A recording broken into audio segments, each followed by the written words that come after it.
Hello दोस्तों, आज की इस वीडियो में मैं आपके लिए लेकर आया हूं एक और नए प्लॉट का डिज़ाइन। तो चलिए दोस्तों, अभी मैं आपको इस प्लॉट की डिटेल समझाता हूं कि आपको इस प्लॉट में क्या-क्या और किस तरह से डिज़ाइन करना है। तो दोस्तों, जैसा कि आप स्क्रीन पे देख सकते हो कि आज के हमारे क्लाइंट हैं मिस्टर अमर सिसोदिया, जो कि झारखंड से हैं। और फ्रेंड्स, इनके प्लॉट का साइज़ है 45 फीट बाई 48 फुट, यानी कि 45 फीट प्लॉट की लंबाई है और 48 फुट प्लॉट की चौड़ाई है। और दोस्तों, ये जो प्लॉट है वो बेसिकली नॉर्थ फेसिंग प्लॉट है। आप यहाँ पे देख सकते हो कि इस प्लॉट के सिर्फ नॉर्थ में रोड है, ठीक है? बाकी तीनों साइड में पहले से ही घर बने हुए हैं, ठीक है? तो चलिए फ्रेंड्स, अभी यहाँ पे रिक्वायरमेंट्स की बात करते हैं कि इस प्लॉट में हमें क्या-क्या और किस तरह से डिज़ाइन करना है, ठीक है? तो दोस्तों, जैसा कि आप स्क्रीन पे देख सकते हो कि यहाँ पे सबसे पहली रिक्वायरमेंट आती है कि हमें इस प्लॉट को 4 बीएचके डिज़ाइन करना है। फ्रेंड्स, यहाँ पे ज़रा ध्यान से समझिएगा कि 4 बीएचके कैसे-कैसे देखिए। फ्रेंड्स, यहाँ पे सबसे पहली रिक्वायरमेंट है कि इन्हें एक बेडरूम के साथ में एक ड्रेसिंग रूम, एक टॉयलेट और एक स्टोर रूम अटैच चाहिए। यहाँ पे ध्यान से देखिए, एक बेडरूम है जिसमें हमें ड्रेसिंग रूम, टॉयलेट और स्टोर रूम तीनों चीज़ अटैच देनी है, ठीक है? उसके बाद जो नेक्स्ट बेडरूम होगा उसमें हमें एक टॉयलेट और एक अलमीरा अटैच देनी है। उसके बाद एक बेडरूम में हमें एक अलमीरा अटैच देनी है सिर्फ, ठीक है? उसके बाद एक ड्राइंग रूम चाहिए, एक ओपन किचन जिसमें यू शेप की स्लैब लगी हुई होनी चाहिए, ठीक है? उसके बाद लार्ज लिविंग और डाइनिंग एरिया चाहिए इनको। उसके बाद स्टेयरकेस चाहिए जो कि घर के अंदर बनी हुई होनी चाहिए, ठीक है? उसके बाद एक कॉमन टॉयलेट और एक लार्ज कार पार्किंग चाहिए। बड़ी कार पार्किंग हमें इस प्लॉट में डिज़ाइन करके देनी है, ठीक है? और दोस्तों, ये जो प्लॉट है वो 2160 वर्ग फुट और 240 वर्ग गज का प्लॉट है, ठीक है? तो चलिए फ्रेंड्स, अभी मैं आपको इस प्लॉट का डिज़ाइन दिखाता हूँ कि मैंने इस प्लॉट को इन रिक्वायरमेंट्स के अकॉर्डिंग किस तरह से डिज़ाइन किया हुआ है। तो दोस्तों, जैसा कि आप स्क्रीन पे देख सकते हो कि मैंने इस 45 फुट बाई 48 फुट के प्लॉट का 4 बीएचके हाउस प्लान कस्टमर की रिक्वायरमेंट के अकॉर्डिंग कुछ इस तरह से डिज़ाइन किया हुआ है। तो चलिए दोस्तों, अभी मैं आपको इस हाउस प्लान को समझाता हूँ कि मैंने इसे किस तरह से डिज़ाइन किया हुआ है। दोस्तों, सबसे पहले इस हाउस प्लान के मेन गेट के बारे में बात करेंगे। तो आप यहाँ पे देखिए, नॉर्थ ईस्ट कॉर्नर में मैंने मेन गेट दिया हुआ है, यानी कि वास्तु शास्त्र के अकॉर्डिंग बिल्कुल सही दिशा में है गेट। और गेट का साइज़ होगा 10 फुट, ठीक है? 10 फुट चौड़ा गेट का साइज़ है। और फिर जब आप इस गेट से घर में एंट्री करते हो तो सबसे पहले आपको मिलती है कार पार्किंग। पार्किंग का साइज़ यहाँ पे 10 फीट बाई 18 फीट है। बहुत ही बड़ा साइज़ मैंने यहाँ पे यूज़ किया हुआ है। 10 फीट लेंथ यहाँ से यहाँ तक और 18 फीट यहाँ से लेके यहाँ तक है। आप यहाँ पे देख सकते हो, ठीक है? और इसी एरिया में मैंने यहाँ पे एक समरसेबिल का पॉइंट भी दिया है, ठीक है? Submersible point north east corner में है, वास्तुशास्त्र के अकॉर्डिंग बिल्कुल सही दिशा में है। उसके बाद फ्रेंड्स, अभी यहाँ पे घर में मेन एंट्री के बारे में बात करेंगे तो आप यहाँ पे देख सकते हो 2 एंट्रीज हैं घर में मेन एंट्री। एक तो यहाँ पे 4 फुट चौड़ा डोर दिया हुआ है घर में मेन एंट्री के लिए, और एक यहाँ पे मैंने ये ड्राइंग रूम में एंट्री के लिए 3.5 फुट चौड़ा एक डोर दिया हुआ है, ठीक है? तो चलिए फ्रेंड्स, सबसे पहले यहाँ पे ड्राइंग रूम में एंट्री करते हैं। तो इस डोर से ड्राइंग रूम में एंट्री करोगे तो आपको यहाँ पे ड्राइंग रूम का साइज मिलता है 13 foot 9 inch by 13 foot 4.5 inch का। बहुत ही बड़ा साइज है ड्राइंग रूम के लिए। और यहाँ पे बहुत बड़ी 8 फुट चौड़ी विंडो दी हुई है इस ड्राइंग रूम में प्रॉपर रोशनी के लिए, ठीक है? और यहाँ पे एक 6 फुट चौड़ी आर्च का साइज यूज किया हुआ है यहाँ पे, यानी कि लिविंग डाइनिंग से आने जाने के लिए इस ड्राइंग रूम में, ठीक है? उसके बाद फ्रेंड्स, आप इस ड्राइंग रूम से बाहर आते हो तो फिर अभी यहाँ पे मेन एंट्री करते हैं इस 4 फुट चौड़े डोर से, ठीक है? इस डोर से आप घर में एंट्री करते हो तो सबसे पहले आपको मिलता है यहाँ पे टॉयलेट। टॉयलेट का साइज है 5 foot 10.5 inch by 8 foot 4.5 inch का। ये कॉमन टॉयलेट है, ठीक है?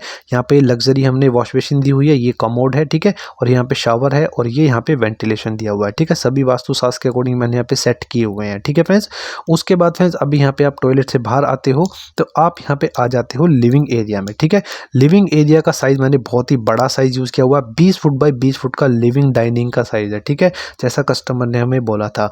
और यहाँ पे आप देख सकते हैं, यहाँ पे एक सोफा डाला हुआ है बाकायदा लिविंग डाइनिंग का प्रॉपर यूज के लिए। ये यहाँ पे हमने डाइनिंग टेबल डाली हुई है प्रॉपर यूज के लिए, यहाँ पे किचन से खाना खाने के लिए, ठीक है? उसके बाद फ्रेंड्स, आप लॉबी से होते हुए यहाँ पे किचन में आते हो तो किचन का साइज आप यहाँ पे देखिए 10 foot 4.5 inch by 8 foot 10.5 inch का है किचन का साइज। और यहाँ पे यू शेप की स्लैब मैंने यूज की हुई है, 2 फुट चौड़ी स्लैब है जैसा कस्टमर ने हमें बोला था, ठीक है?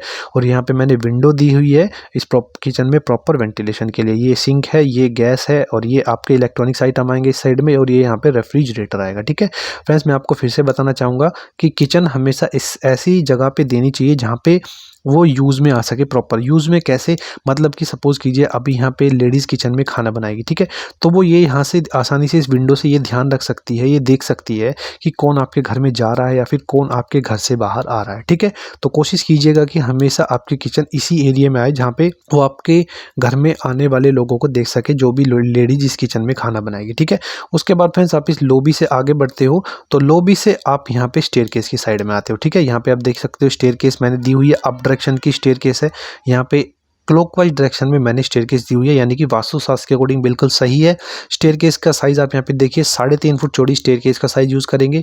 राइजर का साइज 7 इंच का यूज करेंगे और ट्रेड का साइज 10 इंच का यूज करेंगे, ठीक है? नॉर्मल है, जैसा मैं आपको पहले भी बताता हूँ।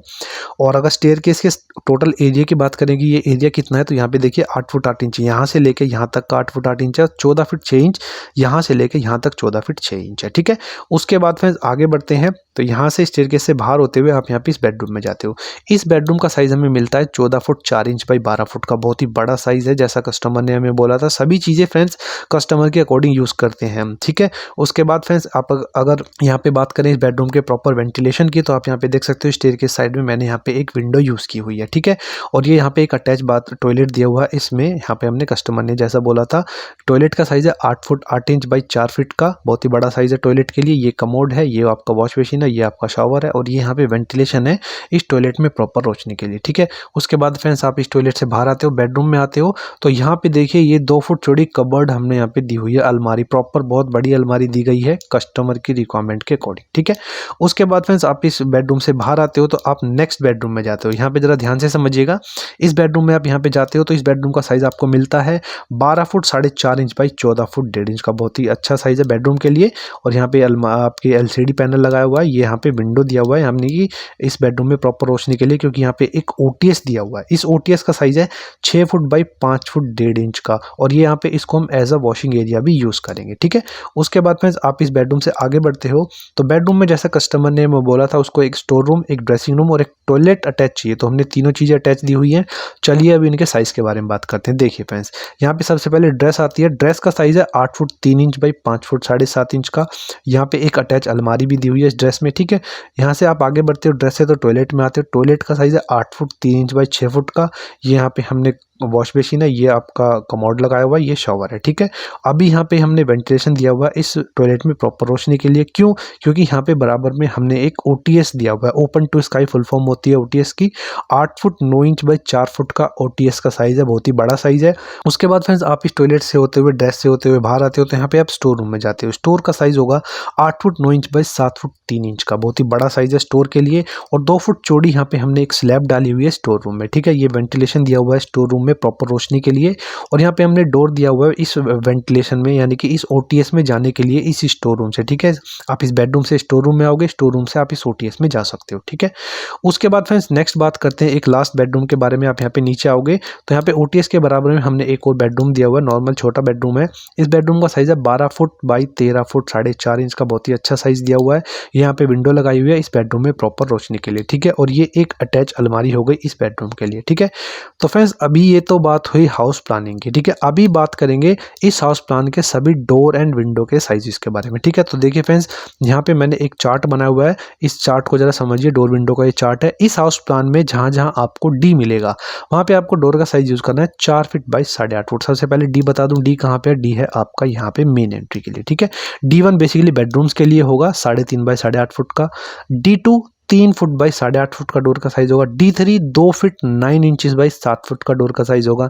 D4 2 feet 6 inches by 7 feet के लिए, ये बेसिकली टॉयलेट का साइज होता है डोर का। ठीक है, उसके बाद W के बारे में बात करेंगे। W कहाँ पे मिलेगा? आप 8 फुट बाई 6 फुट की विंडो का साइज यूज करना है, और ग्राउंड फ्लोर से 2.5 फुट की हाइट पे लगेगी ये W विंडो। यानी कि W विंडो कहाँ पे लगेगी? ये बेसिकली ड्राइंग रूम के लिए मैंने यूज की हुई है। W1 यहाँ पे बात करेंगे, बेडरूम के लिए विंडो यूज की हुई है। W1 का साइज होगा 6 बाई 6 का, ये भी ग्राउंड फ्लोर से 2.5 फुट की हाइट पे लगेगी। W2 4.5 बाई 6 फुट की विंडो होगी, जो 2.5 फुट की हाइट पे लगेगी ग्राउंड फ्लोर से। और W3 4 बाई 5 की विंडो, जो ग्राउंड फ्लोर से 3.5 फुट की हाइट पे लगेगी। आप यहाँ पे देख सकते हो ये वाली विंडो है। ठीक है, W3। उसके बाद वेंटिलेशन का साइज होगा 2.5 फुट बाई 1.5 फुट का, ये ग्राउंड फ्लोर से 7 फुट की हाइट पे लगेगा। ठीक है, उसके बाद फ्रेंड्स अभी लास्ट बात करेंगे सभी टाइप के कॉलम के साइजेस के बारे में। देखिए फ्रेंड्स, यहाँ पे मैं आपको बता दूं कि ये एक बहुत ही बड़ा हाउस प्लान है, बेसिकली एक लग्जरी हाउस प्लान हमने यहाँ पे थोड़ा सा डिजाइन किया हुआ है कस्टमर के अकॉर्डिंग। यहाँ पे मैंने 2 टाइप की कॉलम का साइज यूज किया हुआ है। 2 टाइप की कौन कौन सी है यहाँ पे देखिए, एक तो 9 बाई 12 की कॉलम का साइज है, और एक 9 बाई 9 की कॉलम का साइज है। 9 बाई 12 की कॉलम को हमने C नाम दिया है, 9 बाई 9 की कॉलम को हमने यहाँ पे C1 नाम दिया है। चलिए फ्रेंड्स, अभी मैं आपको समझाता हूँ कि कौन सी कॉलम कहाँ पे है। और फ्रेंड्स आपको कंफ्यूजन भी हो रहा होगा कि C1 और C क्या है, तो ये 9 बाई 12 और 9 बाई 9 की कॉलम का साइज मैंने यहाँ पे मेंशन किया हुआ है। ठीक है, तो देखिए फ्रेंड्स, जैसे यहाँ पे C लिखा हुआ है, यहाँ पे C लिखा हुआ है, यहाँ पे C लिखा हुआ है। ठीक है, यानी कि ये सभी कॉलम जो है वो हमारी 9 बाई 12 यानी कि 9 इंच बाई 12 इंच की कॉलम का साइज है। ठीक है, अगर बात करूँ C1 की, ठीक है, 9 इंच बाई 9 इंच की कॉलम हमने कहाँ पे यूज़ की हुई है, तो देखिए यहाँ पे 9 इंच बाई 9 इंच की है, यहाँ पे 9 बाई 9 की है, यहाँ पे 9 बाई 9 की है, यहाँ पे 9 बाई, तो ये जहाँ जहाँ आपको C1 मिलेगा वहाँ पे 9 बाई 9 की, जहाँ पे आपको C मिलेगा वहाँ पे आपको 9 बाई 12 की कॉलम का साइज यूज़ करना है, ठीक है। उसके बाद फ्रेंड्स अभी एक और चीज़ आपको मैं बताना चाहूँगा कि अभी यहाँ पे बात करेंगे इस हाउस प्लान की टोटल कंस्ट्रक्शन कॉस्ट के बारे में। देखिए फ्रेंड्स, यहाँ पे इस हाउस प्लान को बनाने में जो आपका खर्चा आएगा वो 30 लाख से 32 लाख के अप्रोक्सीमेट टोटल खर्चा आएगा। यहाँ पे थोड़ा सा कॉस्टली मटेरियल आप परचेस करोगे तो आपका अप्रोक्सीमेट 30 से 32 या फिर 33 लाख के अप्रोक्सीमेट आपका खर्चा आएगा। अगर आप थोड़ा सा लोएस्ट मटेरियल परचेस करते हो तो आपका 28 से 30 लाख में ये हाउस प्लान कंप्लीट बन के तैयार हो जाएगा, ठीक है।